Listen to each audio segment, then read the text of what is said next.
Keeping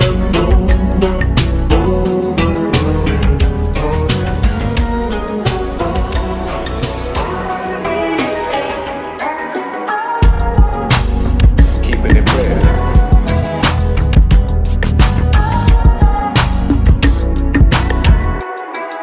All right, what's up, y'all? This is Brother Bishop of Bishop's Own TV, and today I have a special guest with me. This woman right here, she's very, what can I say? Highly intelligent, very outspoken, very, very, very outspoken. And she's just a passionate person who's, I think a lot of people need to hear what she has to say and exactly what she does. So, without further ado, let me introduce to y'all somebody who I know very well. When I say very well, this is my cousin, by the way. So it's like a cheat sheet for me, by the way, cheat code. So without further ado, please, no, I'm gonna let you introduce yourself. Yes. Hello. Thank you. First of all, thank you for having me on. Yes, absolutely. I am Cicelia Como, and I am a licensed professional counselor in the state of Texas. I specialize in trauma, depression, anxiety, and I have my own private practice in Houston, Texas, and it's called Capacity Awakened. And right now I'm working on my PhD in counseling education and supervision. So I'm definitely looking forward to that avenue as well. But I specialize in, individual counseling, group sessions, couples on trauma. And that has been my specialty, right? Which, somebody's like, who wants to study trauma? Who wants to go into trauma, right? But I think that when you think about trauma, it comes from a place, right? It comes from me analyzing and studying like my own life, right? When you go through pain births something totally different for you, and it shifts for you. So trauma has been something that I've been very passionate about. I'm also a board certified Christian counselor, and I'm also a yoga instructor. And I utilize trauma-informed yoga. So it's like trauma that, if you've ever been in a yoga studio or if you've done yoga before, there's this practice where sometimes you can be assisted with a lot of the poses and things like that. But in a trauma-informed environment, we proceed with trauma in mind, right? Because you wouldn't just automatically go and place your hands on trying to assist anyone without thinking about, before I'm able to do this, would I re-traumatize somebody by just placing my hands on trying to correct their spine or their posture and things like that. Now in yoga studios, what they do is they have this little token, or they give you something that you put on the end of your mat, that if you don't want to be assisted, that you just put on the end of your mat, and then the instructor will know not to come and do any kind of assistance on you, which I love, because again, we're thinking about the client, the patient. We're thinking about people, right? And we don't want to re-injure the person by getting it into our own minds of like, oh, this person looks like they need to be assisted, and then we re-traumatize them. Yeah. So yeah, and then there's also trauma-informed schools. There's also a trauma-informed practices where we consider right now. A couple of my colleagues and I and my classmates, we're presenting on racial trauma and what that looks like, right? And so informing other therapists of how to recognize when someone, Black or brown, have been through something traumatic, and how to be informed on how do you handle that from a multicultural standpoint, from a cultural standpoint as well. There's a lot of components to it. Like we can't just, it's not like a cookie cut way of how you handle trauma with all different type of races and ethnicities. You have to be multiculturally sound in order for you to be able to not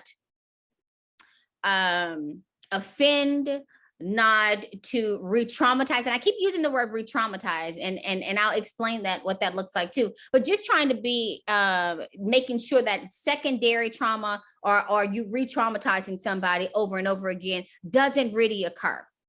Yeah. No, you broke that down a lot. And this is actually some things I wanted to tack on. But before we get into some of the points that you made, not points, but some of the information that you presented to us, very valid, very pivotal information as well. I want to kind of backtrack a little bit on like a little bit more about you yourself, because I'm just on the outside looking in, because Dr. Cook, oh, I'm sorry, not yet, but we're getting there. But, you know, it's not a lot of us, at least from the outside looking in, that are in the field that you're in. And first of all, am I right to say that, or am I wrong? No, you are absolutely spot on with that. There are not a lot of people that look like us, and that is why we have to change, you know, and I hate to use this word, but we have to change the narrative, right? We also have to change. It's so important for younger generations to see themselves in these positions. If you see yourself in that position, if you see someone that has the same skin color, the same person with the same gender, then oh my gosh, then that means that I have the opportunity to do exactly like that, right? Exactly. I had this professor, her name is Dr. Lewis, and just seeing Dr. Lewis in the position that she was, even at the age that I am, shifted me, and I saw myself like, oh yeah, this is it. This is where I belong. I mean, that representation matters. Yeah, representation matters, right? And you're absolutely correct. There's not a lot of Black. You know, I use the word Black, you know, to label myself, you know, to identify myself. Yeah. But there's not a lot of Black licensed professional counselors. And even let's go even further, that's in a that are doctoral programs, or even a doctor, you know, or you know, are in academia, that are in the counseling field, giving back or even pouring into us. Yeah. Matter of fact, when we talk about licensed professional counselors, there's a lot of Black females, right? But not a lot of Black males. You know, I get a lot of, you know, family and friends, hey, you know, do you have any list of Black therapists? And I'm like, I can't, you know, like, I think I maybe have like 2 or 3 on rotation that I refer to. But at one point they were like, Cicelia, we can't take any more of these. We can't take any more of these people. I understand that. And I get it. You are absolutely correct about that. There's not a lot, and we need more of us. We need more of us, right? The interesting part about you saying that is I'm in this multicultural counseling course, and one of the things that one of the discussions was that you don't always have to have a therapist that looks like you to understand or empathize with what you're going through, right? Yeah. And I didn't want to be like the one that rattles the boat, right? On saying that. Right. They're absolutely accurate on that, right? And at the same time, if they ever talk to a Black person, probably about a good 90 to 95% of us would probably prefer somebody that looks exactly like us. Exactly. Yeah. That's just the honest truth, right? And so, you know, I just didn't want to say that. This is, matter of fact, a couple of days ago on Thursday, I didn't want to say that, but that's the reality of it. Like if you did a poll, right? A lot of us are trying to buy Black doctors, Black dentists, Black therapists, you know, all Black everything, right? You know, yeah. I mean, come on, like, you know, think about, you know, Jeezy with the song, right? My president is Black, you know what I'm saying? I mean, like being honest. Yeah, yeah. Nothing against other, you know, ethnicities or races, but if they actually did a poll or got some data, a lot of people look for all Black everything. Yeah, exactly. It'll probably be like 99%, and the other 1% will probably be like Candace Owens or something like that. Who knows? But exactly. You know, I'm just saying. Yes. No, but so with that said, you know, so what drove you to pursue this field? Since there's not Yes. a lot of us, or is that maybe one of the reasons? So I'm just gonna be honest, because that's the only way I know how to do it. I did not want to be a therapist at all, a counselor at all. That wasn't what I wanted to do. I wanted to be two things. I either wanted to be a dentist or I wanted to be an attorney. Major heavily on the attorney part. I wanted to be an attorney. I had some friends that were in prison that I was just like, you know what? I need to go through law school. I need to help my friends out. Right. It was mind boggling to me about that. And plus I was just interested in law. And plus I like to debate and I like to, you know, gather evidence. You know, you can't argue facts, black and white. True. Facts are facts, right? Mhm. You can argue perspectives and opinions all day. Yeah. But a fact. And so I went to school for engineering. This is interesting. I went to school for engineering only because I felt like if I needed to pay for law school, I could pay through me being an engineer. Plus, I liked math. Plus, you know, engineering is in my blood on my dad's side of the family. Now, on my mom's side of the family, you know, on ours, it's, you know, educators. So I went in and got out, graduated with a computer engineering technology degree. When I was studying for the LSAT to get into law school. And at the time, my mom was like, Cecilia, while you're studying, why don't you go ahead and, you know, you can sub, you can teach, you know. And I was like, okay, fine, because, you know, I am in a routine where I need to bring funds in, money in, bills are piling up, student loans need to be paid off. And then, so as I'm studying, this is what I'm doing. As I was doing that, I ended up getting a permanent math job because with engineering, of course, you have to go all the way up to calculus 2 and differential equations, right? So I went up to I took calculus 2. So I knew a lot about math. I had enough hours to really go ahead and minor in mathematics, but that's another story. So as I'm teaching, there are more and more students that were gravitating towards me. And my mom was like, Cecilia, I know you're trying to go into law. I know you want to do this, but you really are helping these students. They're coming to you, you know, for like, you know, things that you guys are talking about. And she was like, why don't you go ahead and just switch up and go into business? No, what's it? Principalship or, you know, principalship or go and get your master's. And I was like, no, I'm not staying in education. To make a long story short, I ended up doing a semester in education in principalship, and I switched because I had 4 people to pour into me and say, hey, you need to go in for counseling, you know, and that's how it set my whole entire life. I had maybe 2 people in my life to say, hey, not only are you going to get your school counseling, but also sit for the LPC component. So when I did the LPC component, that's the licensed professional counseling component, that means that I can not only be a school counselor, but I can also be a clinician outside of education and be licensed. So that's what that whole entire thing is. And listen, so I generally want to say that I did not pick that path. The path chose me. And I want to say, as a Christian, I believe that God chose that path, because I can go into details where I was trying to fight, not even taking a psychology course in undergrad. That's how bad I was like, I'm not interested in psychology, right? But Yeah. you know, God has a sense of humor, and I ended up going into counseling, and everything was aligned with that. Me working at a mental health hospital, which was at the time number 3 in the world on psychiatry in Houston, Texas, is called the Menninger Clinic. Just being a part of that environment was like monumental.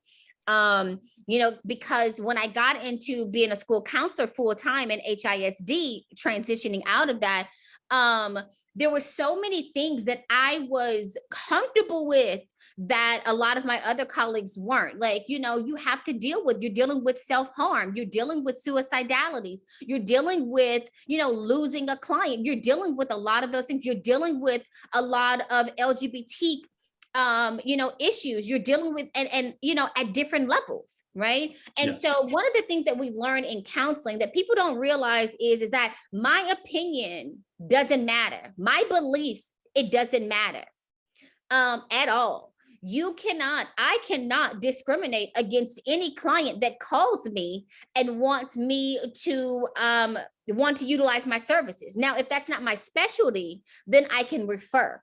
Yeah.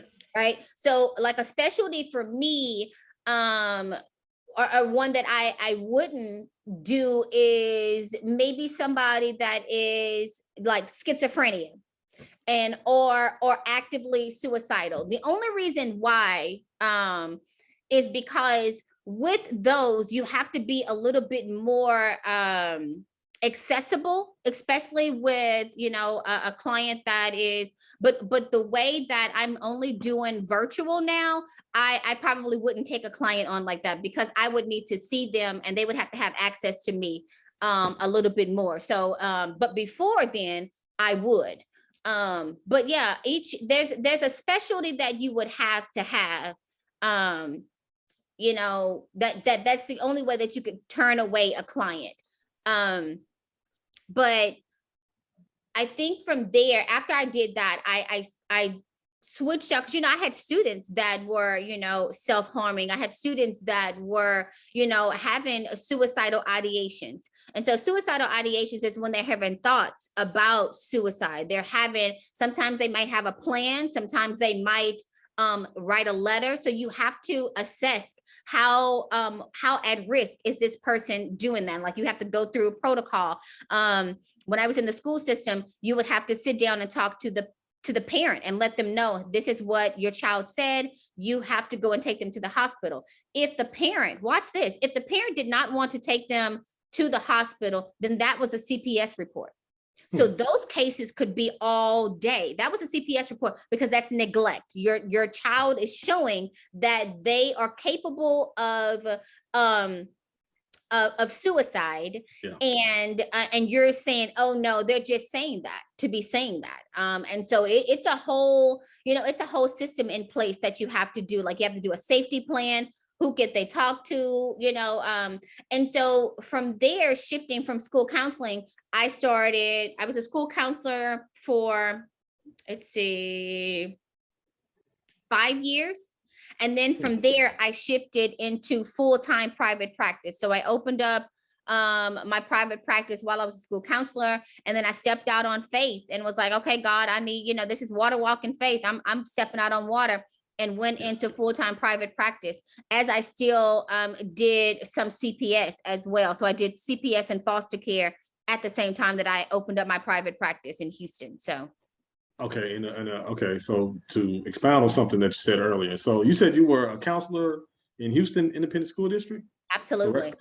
So, okay. From your experiences, was there like any cultural differences based on like how you, I guess how people interacted with you when you came from when you were analyzing, like, let's say suicide and stuff, just was it a cultural difference between, Black students, white students, Hispanic students? And Absolutely. That's a really good question. So the environment that I was in was predominantly Black and Latino.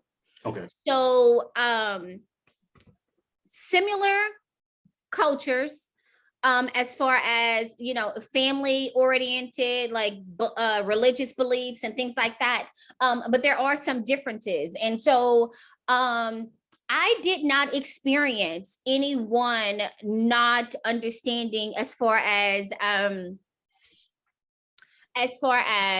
because here's the thing, both cultures believe what happens in the house stays in the house. Yeah. So when you're saying, hey, you need to take your child to the hospital, I probably had to spend with both cultures, I probably would have to spend a little bit more time explaining the importance of going to the hospital. Yeah.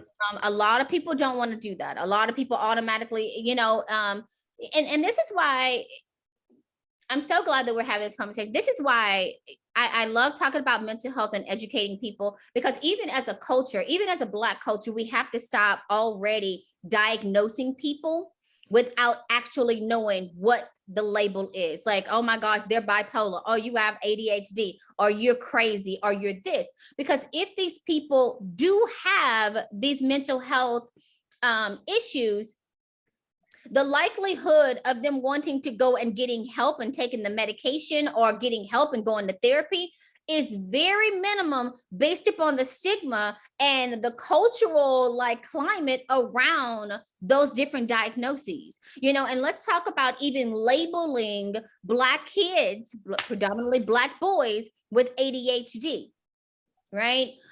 People don't, you know, people don't want to hear the truth. When I would be in these, they would call them not ARD meetings, but they would call them IEP meetings. And I would be in there, and the IEP meeting was a meeting that was showing that this young person is not able to be in this class and not need some kind of assistance. Either they're failing, either it's a behavioral issue or a cognitive situation. So what would end up happening is, and I'm gonna be honest, Adam, and this goes with trauma, and this goes with even passing down from generational stuff that's not healthy.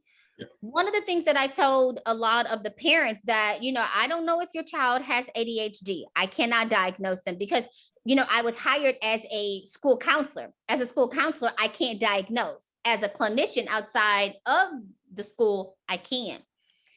And so one of the things I would say is, you also have to look at diet. You also have to look at what you're feeding your child. You also have to look at, you know, exercise. You also have to look at environmental things that you can shift and change. I remember talking to this parent, and I said, here, I'm going to give you some things that, you know, I want you to kind of consider. Like, stop eating this red dye, the yellow dyes, the blue dyes, all of these Skittles and Takis and all of these things that affect the body. I mean, even as adults, we know everybody's like thinking about sea moss and bladderwrack and moringa oil or moringa and neem. You're thinking about all these things holistic. Let's start younger. We're going to McDonald's and we're thinking that it's not going to possibly affect the brain, the body. We're drinking sugar.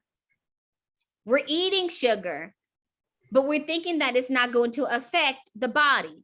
And so I remember talking to this grandmother, and by any way, I'm not talking bad about McDonald's at all. But what I am saying is that some of these foods are not processing correctly in the body.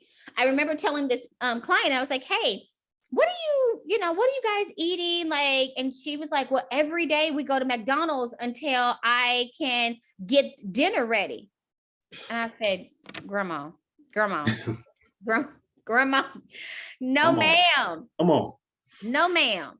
And she was like, Miss Como. And I was like, listen, if we're talking about changing behavior, we can just change behavior just by changing what we're eating. Exactly. We can change behavior by, Adam, you remember how long we would be outside playing? Like, why aren't people playing outside? Like, what is all of this behind the TV screen and you're playing all of this and being stimulated by the blue light? Like, I don't even understand. Yeah. I don't even understand. So there's a lot of things that we can do naturally, just naturally, vitamins, supplements, minerals, and food, just to change the trajectory of our health. Now, there's research that shows that the brain is not only that the brain is not the only well, they say like the gut is actually the brain of the body.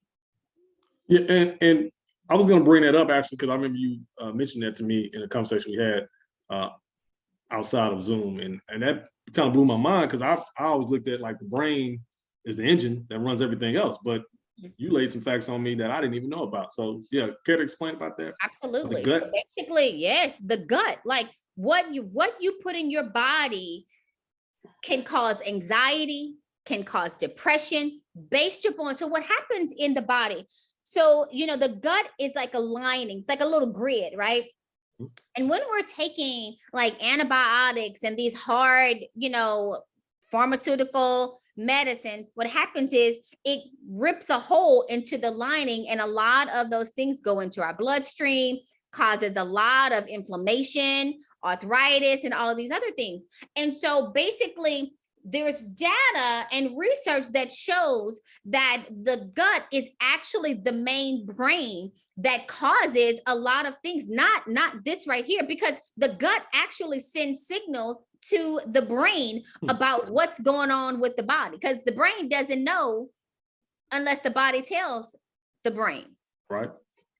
So when you think about like, you being hungry, the brain like, oh, I think I may be hungry because it is this time. But the gut is like, the gut will tell you, and it has, and you've noticed that there's a lot of gut health, gut friendly data that's out there, articles that's out there, books that's out there about healing the gut, and how the gut alone is basically the gateway to healing your body. Like, it also, there's data that shows that the gut, healing the gut can even help you with food allergies and things that have, like, if you have a food allergy, if you heal your gut, meaning eating things that are like gut friendly. So probiotics, prebiotics, postbiotics, sauerkraut, yogurt, kimchi, kombucha, all of these things heal the gut, right? And that's why I love the body. So the body is designed to keep us safe. The body is designed to heal itself.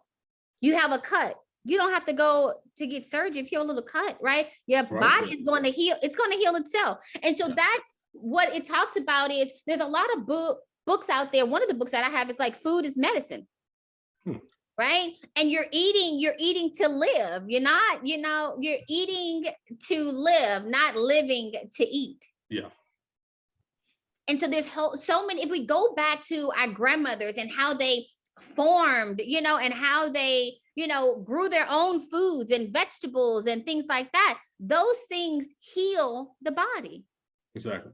And so could that possibly explain, like, I would say probably some of the trauma, or a big chunk of the trauma that's specific to our community, especially when a lot of our communities are living in like food deserts and just fast food restaurants at every corner.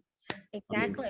I think to be honest, it's almost like the body is like shocked. It's like, have you ever gone on vacation or gone somewhere and you're just eating everything? You're like, I gotta detox. I gotta stop eating. I gotta eat salads or whatever, right? It's almost like when they started taking away our natural way of farming and eating things and growing our own stuff, I wonder generationally when that happened, was it a big, huge jolt in the body and a rise in a lot of this diseases? That's what they call it, like dis-ease in the body, right? Mucus forming things in the body, mucus forming things in the brain, and in the, just in your lungs and things like that. I wonder if there was a whole jolt to the body when this desert, food desert even occurred.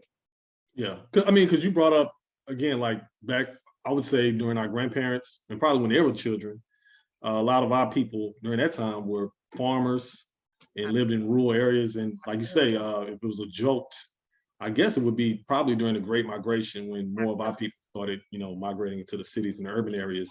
Maybe, that's maybe when you start to see that increase of, trauma caused by maybe foods that we eat, our diets.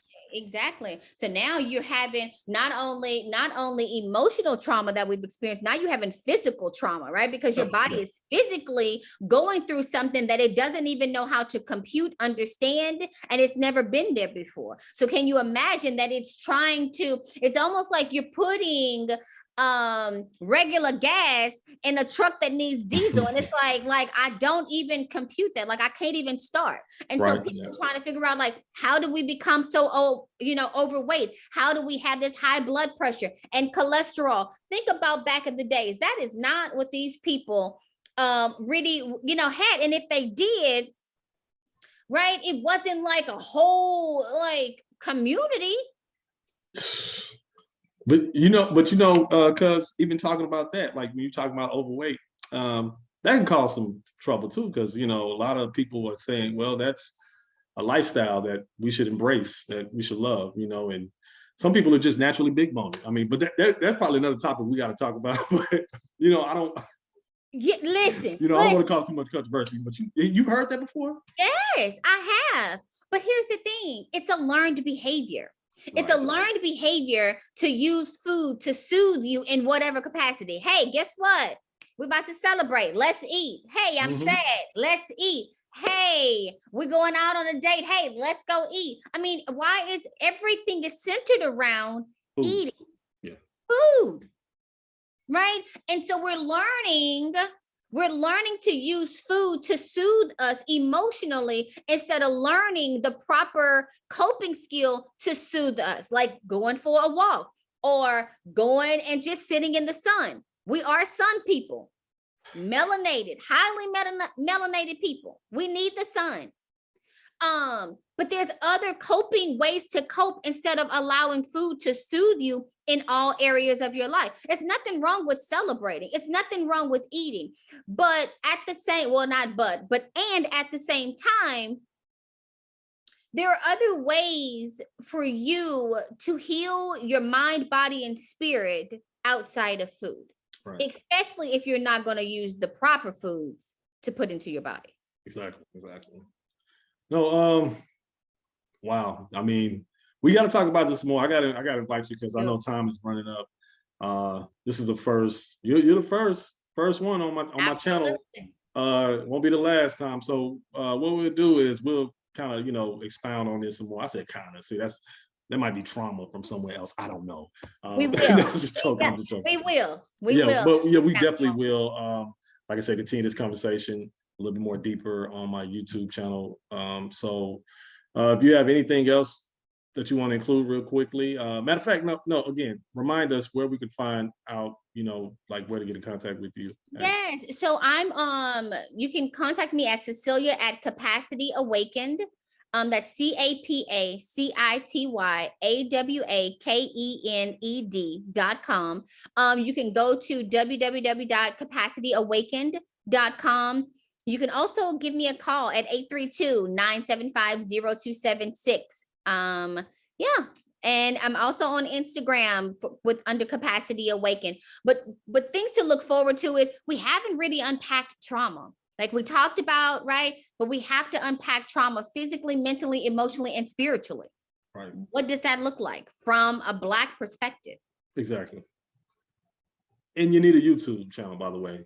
I'm just throwing that out there. Absolutely. We're gonna work on that. We're gonna work on that. Absolutely. So, so definitely, like I said, this is part 1. So y'all get ready for part 2. And until next time, Till peace, next love, time. and joy. Absolutely. All right. All right. Bye.